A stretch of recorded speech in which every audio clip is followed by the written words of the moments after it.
Loonies, I can't believe we ran out of flour. I know of a magic recipe for a flourless cake. Well, let's have some fun. No, really, it doesn't have any flour at all in it, and it doesn't even have baking powder or baking soda. It's magic. Welcome to my loony kitchen. And it's a chocolate cake. I know just where there's some of the tastiest semi-sweet chocolate. I'm off. Let's go ahead and get started making the meringue. What about the oven? Oh yeah. Preheat your oven to 350 degrees and place a roasting pan of hot water in the bottom. Spray your pan with baking spray with flour. Now take 6 egg whites and whisk these until they're nice and foamy all the way through to the bottom. We separate them outside the bowl because if you get a speck of yolk in it, it won't whip up and you'll just get egg white soup. Ugh. Hey, what's this? Hey now, this looks like the way in. Now, add in a cup of sugar very slowly. This gives the sugar time to dissolve, and you want to whisk it to soft peaks. There's soft curves in the bowl. This will make it easier to fold into the chocolate mixture later. Hey, Captain Breadhook, how you coming along? Found it! Now, how do I get big again? Yee-haw! What's this? I got the chocolate! You got the good tasting chocolate, I hope. None of that cheap stuff now. You bet! Chocolate is the star of the show. We should have done this as the first step because it needs time to cool down. Did somebody pee in your Wheaties? Break it up into little pieces. We melt it by putting it over a pot of hot water. In America, this is called a double boiler. In Europe, it's called a bain-marie. It's a gentle way of melting chocolate. We don't recommend nuking it in the microwave to melt it. Stir in 3/4 cup of almond flour and a teaspoon of espresso powder.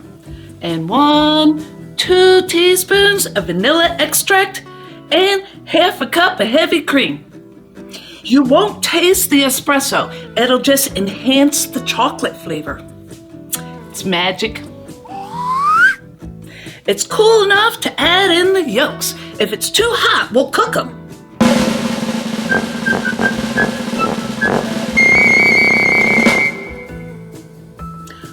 I forgot how long to bake it. I have to go look it up in the flavor bowl. Wheaties. I'll go look it up real quick.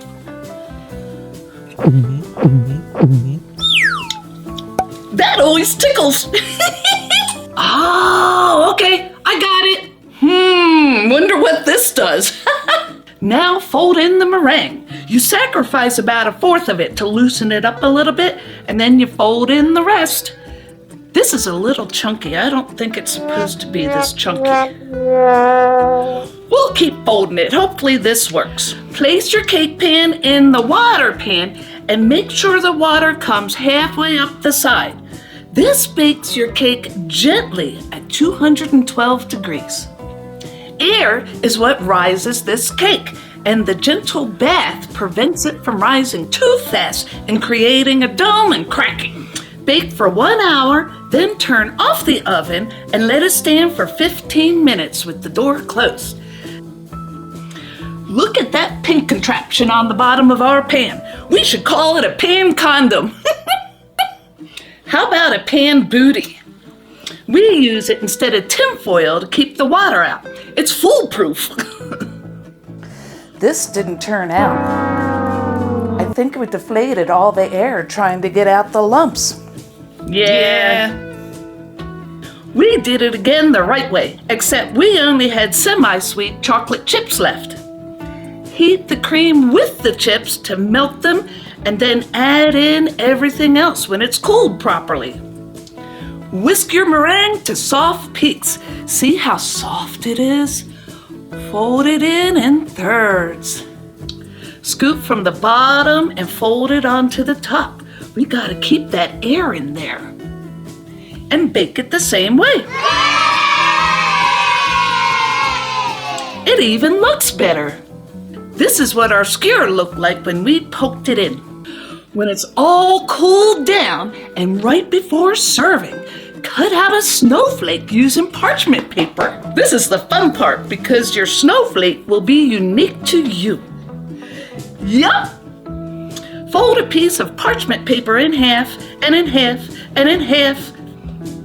Diamonds, hearts, squares. Flatten it out and sift powdered sugar on top. Oh, doesn't that just look so cute? It sure does. Our flourless masterpiece, Captain, ready to be devoured. To the high seas of baking, may our cakes be sweet and our adventures sweeter. Leave a comment. Frida gets all tickled up about them. I do.